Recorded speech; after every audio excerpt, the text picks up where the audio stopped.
కూర్చొని కూర్చో. ఇక్కడ దేవుడి వాక్యం ఏమంటుందంటే, మనుష్యుడు తన కుమారుని ఎత్తుకున్నట్లు మీ దేవుడైన యెహోవా మిమ్ములను ఎత్తుకొని నడిపించు.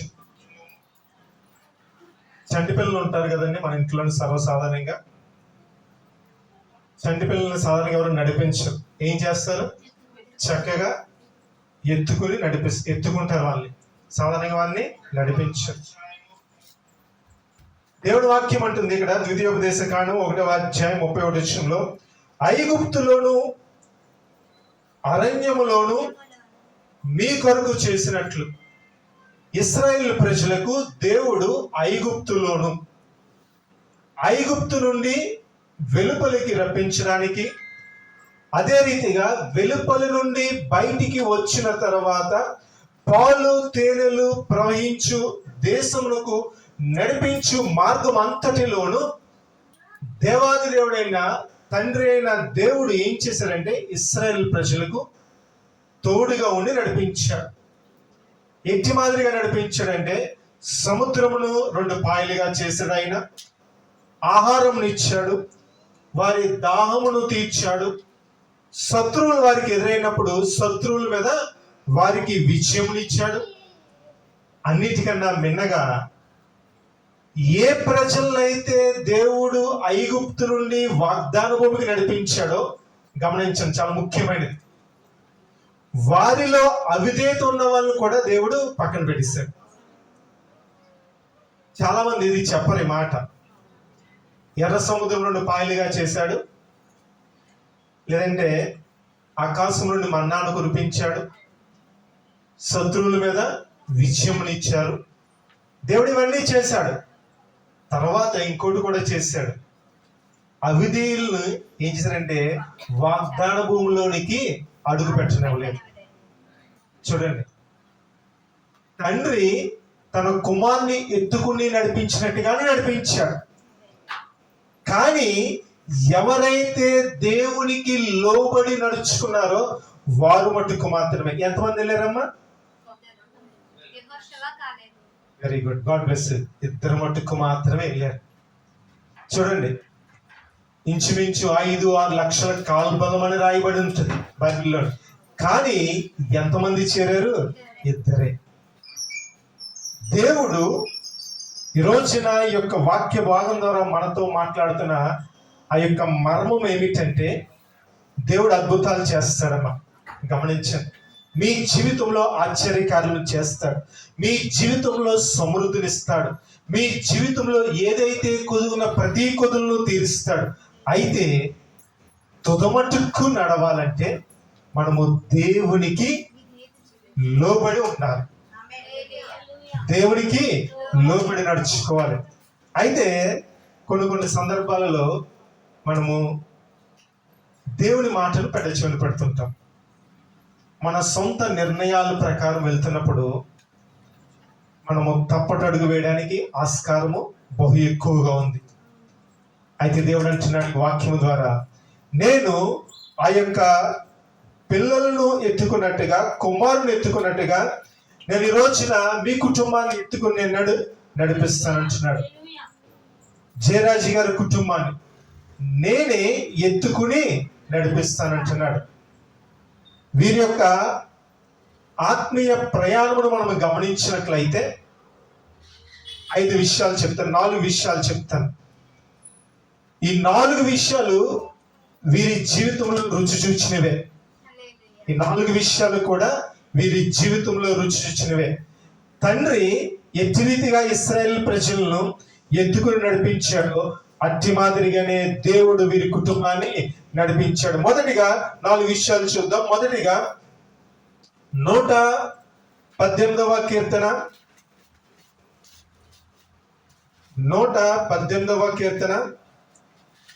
5వ వచనం చూద్దాం.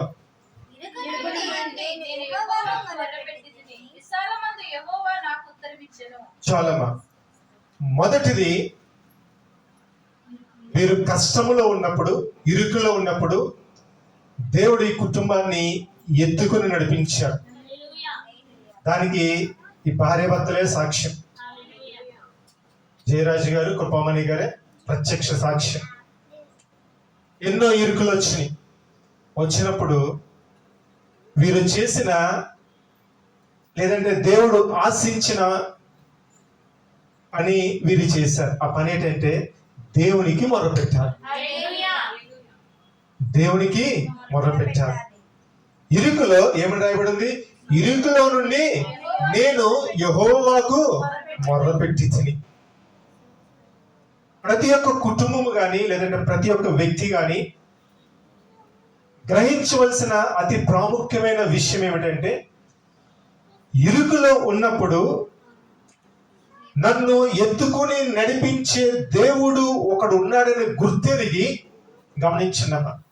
ద్వితీయోపదేశకాండం 1:31 సెలవిచ్చినట్టుగా నన్ను ఎత్తుకుని నడిపించే దేవుడు ఒకడు ఉన్నాడని ఏం చేయాలంటే మొర్ర పెట్టాలి. నక్షత్రాలు చూడండి, ఎప్పుడైనా ఏడుస్తుంటే వాళ్ళ డాడీ ఎత్తుకుంటాడు. ఆ అమ్మాయికి తెలుసు, నేను ఏడిస్తే మా డాడీ నన్ను తీసుకెళ్ళి పక్కన కొట్టుదరా ప్యాకెట్ ఏదో కొంటాడని. అట్టి రీతిగానే చంటి పిల్లలు ఏం చేస్తారంటే డాడీని చూడగానే ఏంటంటే ఆటోమేటిక్ గా దుఃఖం పొంగుకు వచ్చేస్తుంది. చంటి ఉదాహరణ చెప్తున్నాను మీకు. నా డాడీ ఎవరంటే యేసయ్య. మన డాడీ ఎవరు? యేసయ్య. నాకు కష్టం వచ్చింది, బాధ వచ్చింది, ఇరుకు వచ్చింది. అప్పుడు మనం ఏం చేయాలంటే మనం దేవుడి దగ్గరికి వచ్చి మొరపెట్టాలి. దేవుడి దగ్గరికి వచ్చి మొరపెట్టాలి, వదలకూడదు అస్సలు. తండ్రి ఆ ప్యాకెట్ కొనే వరకు పిల్లలు ఎలా ఏడుస్తారో అప్పుడప్పుడు మేము షాపింగ్ మాల్కి వెళ్ళినప్పుడు చూస్తుంటాం. మీరు చాలా సందర్భాల్లో చూస్తుంటారు. పిల్లవాడు ఏం చేస్తారంటే కింద నేల మీద దొల్లేస్తుంటాడు ఆ ప్యాకెట్ కొనే వరకు. ఆ 5 స్టార్ కానీ ఏదైనా సరే ఆ డాడీ వద్దంటాడు, ఈడేమో కావాలంటాడు, ఆడు దొల్లేస్తాడు. కాకపోతే వాళ్ళ డాడీ ఏం చేస్తారంటే వాళ్ళ బాధ వరాయించలేక ఏదో ఒకటి కొంటాడు. మీరు ఇప్పుడు చూడలేదు ఈ సంగతి. షాపింగ్ మాల్స్ లో మనం చూస్తుంటాం. ఏం చేస్తుంటారు పిల్లల బాధ మనం ఏంటంటే ఏదో ఒకటి బరాయించలేక ఏం చేస్తాం, ఏదో ఒకటి కొందామని కొంటాం. ఈ రోజున ఈ యొక్క ఆత్మీయ మరొకటి ఇరుకులో నుండి నేను యెహోవాకు మొర్ర పెట్టగా విశాల స్థలం నుండి ఆయన నాకు ఉత్తరం ఇచ్చాను. ఈ కుటుంబము మరి ఎన్నో ఇరుకు మార్గం నుండి వెళ్ళినప్పుడు దేవుడు వీరికి తోడుగా ఉండి వీరిని ఎత్తుకుని వీరిని అద్దరికి చేర్చాడు. ప్రతి విషయంలోనూ దేవుడు వీరికి సహాయం ఇచ్చేశాడు. ప్రమాదాలు కావచ్చు, లేదంటే చిన్న చిన్న అనారోగ్య విషయాలు కావచ్చు. మరి జయరాజ్ గారికి 2-3 సార్లు ప్రమాదం, కృపమణి గారికి 2-3 సార్లు అనారోగ్యం. పిల్లల విషయంలో ప్రతి విషయంలో కూడా దేవుడు ఏం చేశాడంటే వీరిని అద్దరికి నడిపించాడు. ఎలా నడిపించాడంటే ఒక తండ్రి తన కుమారుని ఎత్తుకుని ఎలా నడిపిస్తాడో అట్టి మాదిరిగానే నడిపించాడు. ఎటువంటి బాధ లేకుండా, బాధ వచ్చినప్పటికీ దేవుడు ఏం చేశాడంటే ఆ బాధ పెయిన్ ఎక్కువ కాకుండా దేవుడు సహాయం చేశాడు. ఎట్టి రీతిగా సహాయం చేశాడంటే వీరు మొర్ర పెట్టారు కాబట్టి, ఇరుకులో ఉండి వీరు మొర్ర పెట్టారు. నా కుటుంబానికి నీవే ఆశ్రమయ్యా ప్రవర్తని, నా కుటుంబాన్ని ఎత్తుకుని నడిపించేవాడు నీవేనని వీరు గ్రహించి దేవుని సన్నిధిలో గోజాడారు. కుటుంబంలో మరి ఇంటిలో దేవునికి మొరపెట్టినప్పుడు దేవుని సరంటే ఇరుకులో ఉండి మొరపెట్టినప్పుడు దేవుడు విశాల స్థలం నుండి వీరికి జవాబునిచ్చాడు. మన తండ్రి, మన దేవుడు, మన ఆదరణకర్తకి మనం మొరపెట్టినప్పుడు దేవుడు మనల్ని విడిచిపెట్టడు. ఈ లోకంలో ఉన్న తండ్రి ఏం చేస్తారంటే పిల్లవాడిని సముదాయించడానికి ఏం చేస్తారంటే కొంటాడు. పిల్లవాడి యొక్క బాధను తండ్రి చూడలేదు, తల్లి కానీ చూడలేదు. అయితే నన్ను ఆయన రక్తమును వెలగా ఇచ్చి కొన్న తండ్రి ఏం చేస్తారంటే నువ్వు బాధలో ఉన్నప్పుడు ఏం చేస్తారంటే ఆయన నీ బాధను చూడలేడు, కానీ నిన్ను ఏం చేస్తారంటే నీ బాధను తీసివేసి మీ జీవితంలో సంతోషం ఇస్తాడు. మొదటిగా దేవుడు ఇస్తున్న మాట ఏమిటంటే ఇరుకులో నుండి వీరు మొరపెట్టినప్పుడు దేవుడు విశాలతలోనికి వీరిని నడిపించాడు. ఈ కుటుంబాన్ని ఎత్తుకుని నడిపించిన నావికుడు ఆయన. రెండవదిగా చూద్దాం 9వ కీర్తన 1వ వచనం. నా పూర్ణ హృదయంతోను నేను యెహోవాను స్తుతించెదను, యెహోవా నీ అద్భుత కార్యములన్నిటినీ నేను వివరించెదను. చాలమ్మా. రెండవదిగా మొదట దేవునికి ఏం చేశారు? వీరు ప్రార్థన చేశారు, మొరపెట్టారు. రెండవది దేవుణ్ణి స్తుతించారు, దేవుణ్ణి గణపరిచారు. 9వ కీర్తన 1వ వచనం, నా పూర్ణ హృదయముతో నేను యెహోవాను స్తుతించెదను, యెహోవా నీ అద్భుత కార్యములన్నిటినీ నేను వివరించెదను. రెండు విషయాలు ఇందులోని. మొదటిగా పూర్ణ హృదయముతో దేవుణ్ణి స్తుతించాలి. స్తుతించిన పిదప దేవుడు మన జీవితంలో కార్యం చేస్తాడు. ఆ కార్యాన్ని ఏం చేయాలంటే ఎదుటి వారికి చెప్పాలి, వివరించాలి. దేవుడు నా జీవితంలో గొప్ప కార్యములు చేశాడు, నేను ఈ పని అవదు అని అనుకున్న తరుణంలోనే దేవుడు ఆ పనిని జరిగించాడు. అయ్యా ప్రభువా తండ్రి, నేను నా పూర్ణ హృదయముతో నిన్ను స్తుతిస్తున్నాను. మనము ఎట్టి రీతిగా స్తుతించాలంటే పూర్ణ హృదయముతో దేవుని స్తుతించాలి. మన దైవజనులు చెప్తున్నారు, రోజుకి ఎన్ని గంటలండి? రోజుకి 24 గంటలు. 24 గంటలు రోజుకి ప్రార్థన చేసే సమయం. మరి సాత్విక ప్రియ మనసు వాళ్ళ ముద్రించుకుంది. ఆ దైవజనుడు అంటున్నాడు,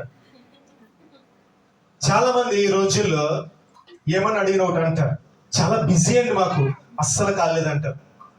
100కి 90 మంది చెప్పే సమాధానం ఇదే, చాలా బిజీ అండి, బిజీ లైఫ్ అంటారు. ఆ బిజీ లైఫ్ వారి గురించి ఆ దైవజనుడు ఏమంటాడంటే, రోజుకి 24 గంటలు, ఒక నిమిషం, గంటకి 1 నిమిషం, అంటే 24 గంటలకి 24 నిమిషాలు. గమనించండి, ఈ 24 నిమిషాలు నీ పూర్ణ హృదయంతో దేవుని స్తుతించు.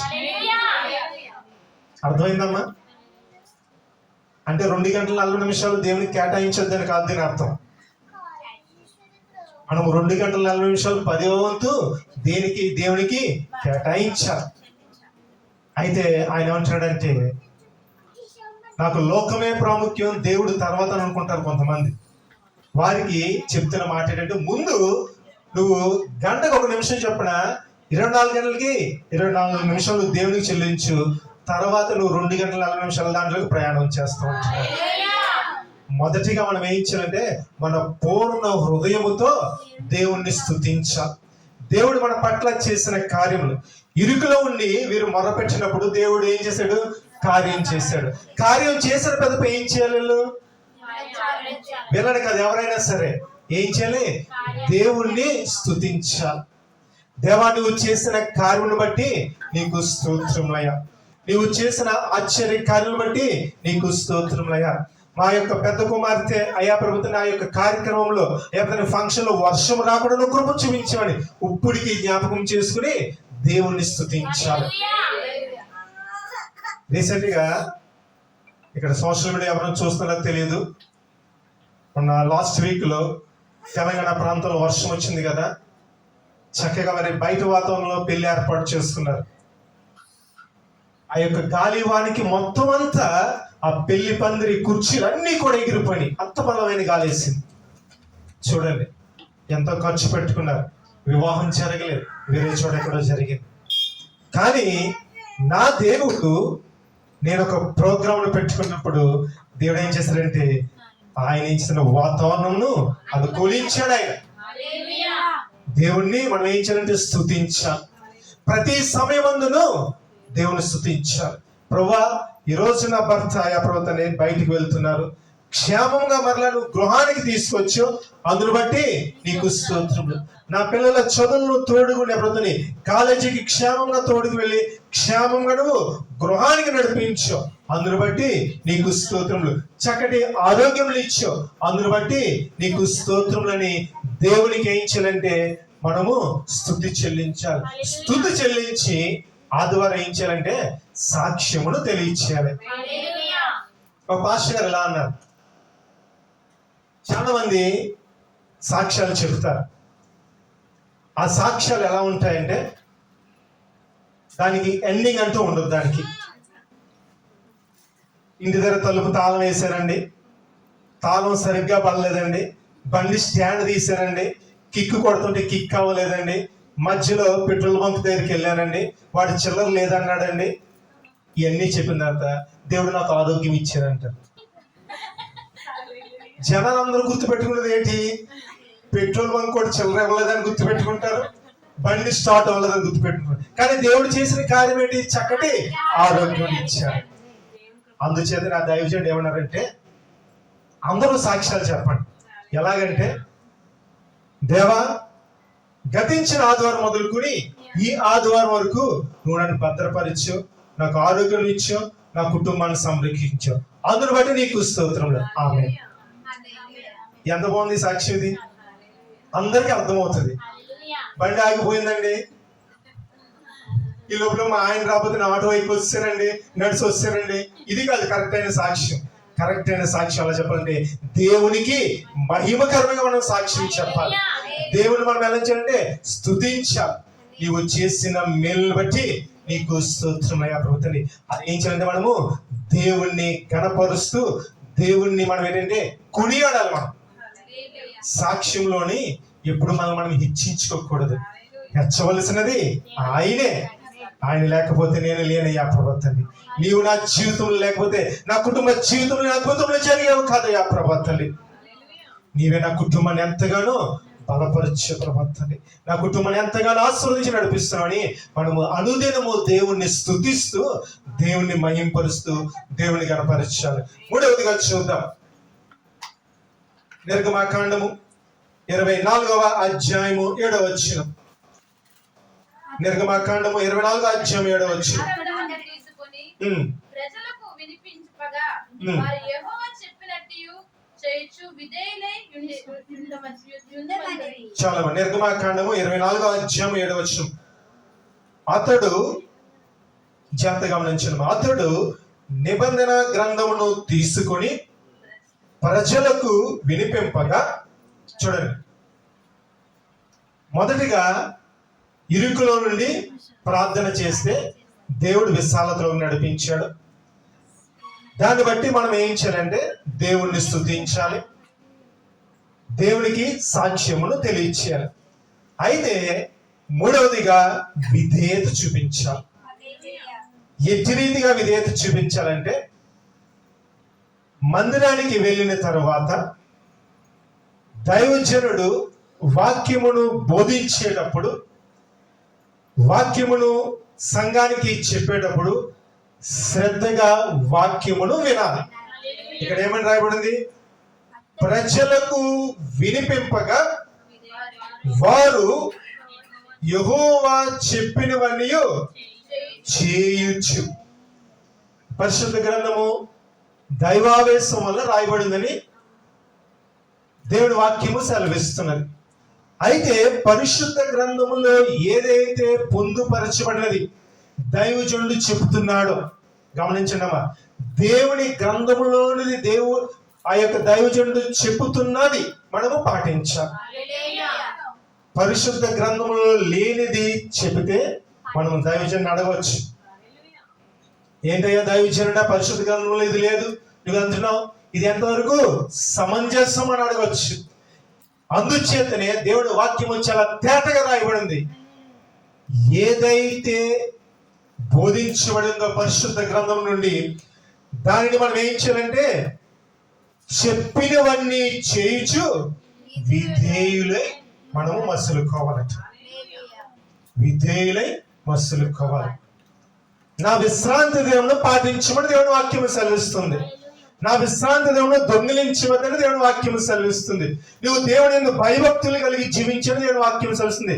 నీ పిల్లలు దేవుని యందు భయభక్తులు కలిగి ఉన్నప్పుడు వారు జ్ఞానమును కలిగి ఉంటారని దేవుని వాక్యం సెలవిస్తుంది. ఇవన్నీ నమ్మి దానికి మనము విధేయత చూపించాలి. ఎప్పుడైతే నువ్వు విధేయత చూపిస్తావో దేవుడు నిన్ను ఎత్తుకొని నడిపిస్తాడు. దేవుడు నన్ను విడిచిపెట్టాడు, దేవుడు మనల్ని విడిచిపెట్టాడు. తండ్రి తన కుమార్తెని కానీ కుమారుని కానీ ఎత్తుకున్నట్టుగా దేవుడు ఏం చేస్తాడంటే మనల్ని ఎత్తుకొని నడిపిస్తాడు. దేవుడు నిన్ను నన్ను ఎత్తుకుని నడిపించాలంటే మొదటిగా ఇరుకులో నువ్వు దేవునికి మొరపెట్టాలి.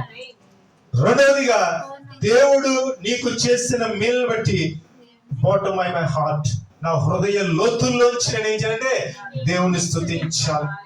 స్తుతిస్తూ అది అనేక మందికి ఆ సాక్ష్యమును వెల్లడి చేయాలి. మూడవదిగా ప్రాముఖ్యమైనది విధేయత చూపించాలి. నువ్వు ప్రార్థన చేసిన స్తుతించిన విధేయత చూపించకపోతే తండ్రి ఏం చేస్తాడంటే ఒకటి లాగుతాడు. ఏం చేస్తాడమ్మా? తండ్రి ఒకటి లాగుతాడు. ఇక్కడ అందరు తండ్రులు ఉన్నారు కదా, చిన్నప్పుడు ఏం చేస్తారు? మాట వినకపోతే ఒకటి కొడతారు. మన తండ్రి కూడా ఏం చేస్తారంటే నువ్వు ప్రార్థన చేసినా సరే, ఉదాహరణకు మా పిల్లలు ఉన్నారు అనుకోండి, ఏదైనా తెమ్మంటారు, తెస్తారు, చెప్పిన మాట ఆలకించాడు, కానీ తర్వాత ఏదైనా చేయకపోతే ఏం చేస్తాం? కొడతాం. మరి ముందు విధేయత చూపించాం కదంటే నువ్వు ఎప్పుడు కూడా ఎల్లప్పుడూ కూడా దేవునికి బద్దులే మనము జీవించాలి. ఇది ఒక కంటిన్యూస్ ప్రాసెస్. ఆయన నన్ను ఎత్తుకుని నడిపిస్తున్నాడు. ఎటువంటి కీడు, ఎటువంటి దోషములు నా దరి చేరకుండా ఆయనకు సహాయము చేసి నడిపిస్తున్నాడు. కాబట్టి ఇక్కడ అంటున్నాడు కదా,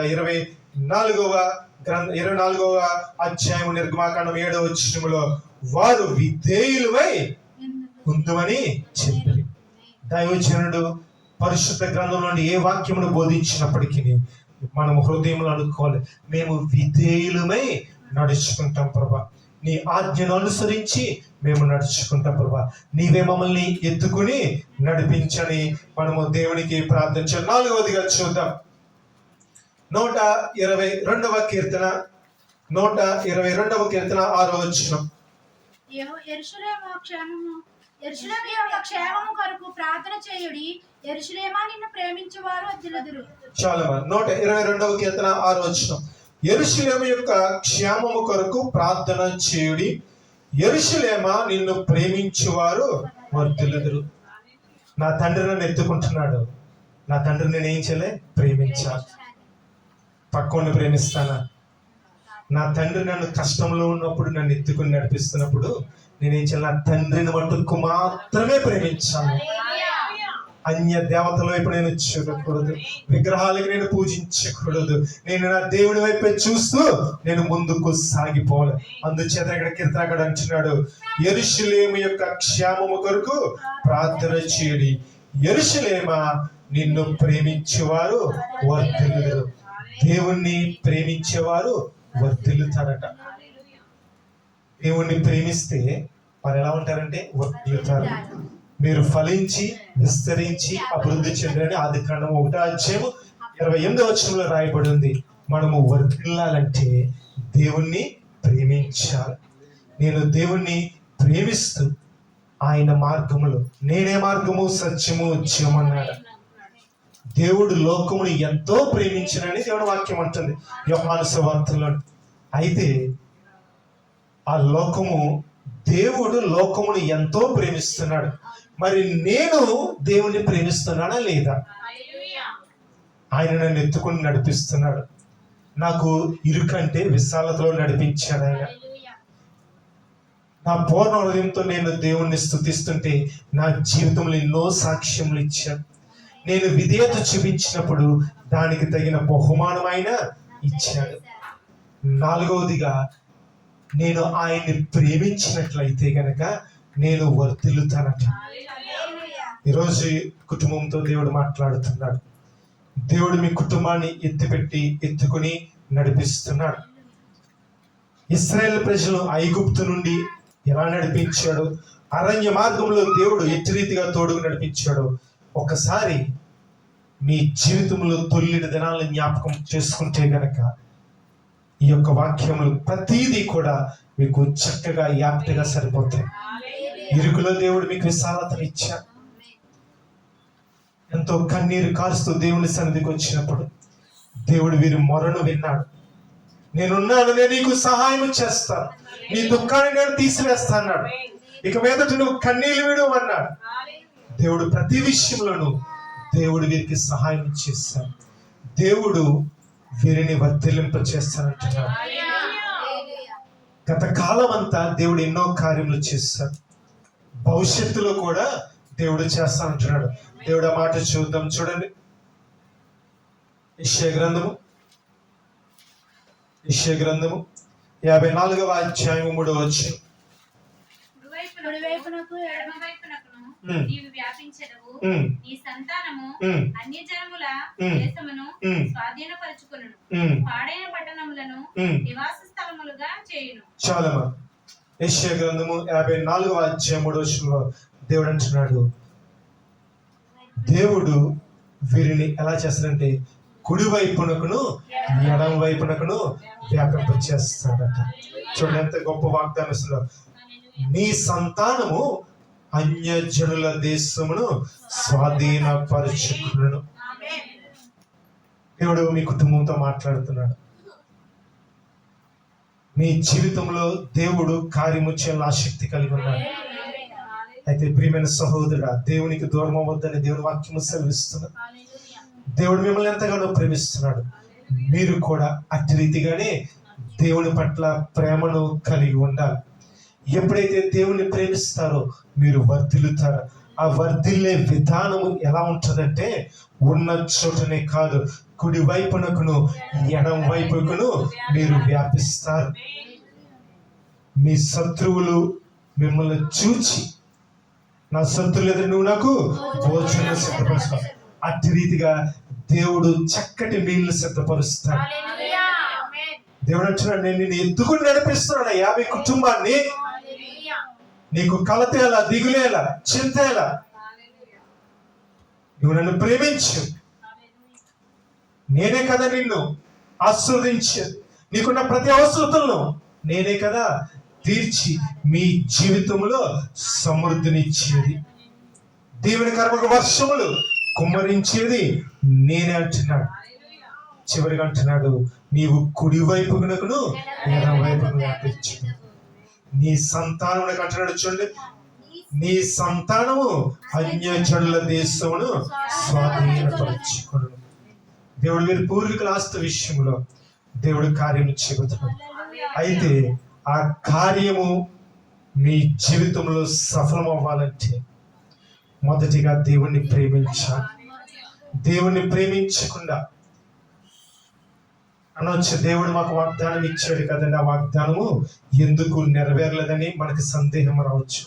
ఆ సందేహానికి జవాబు ఏమిటంటే, మీ జీవితంలో ఆ యొక్క వాగ్దానము నెరవేరాలంటే ముందు మనము ఏం చేయాలంటే దేవుని ఆజ్ఞలను కట్టడలను అనుసరించి నడుచుకున్నప్పుడు దేవుడు ఆ యొక్క వాగ్దానమును మీ జీవితంలో నెరవేరుస్తాడు.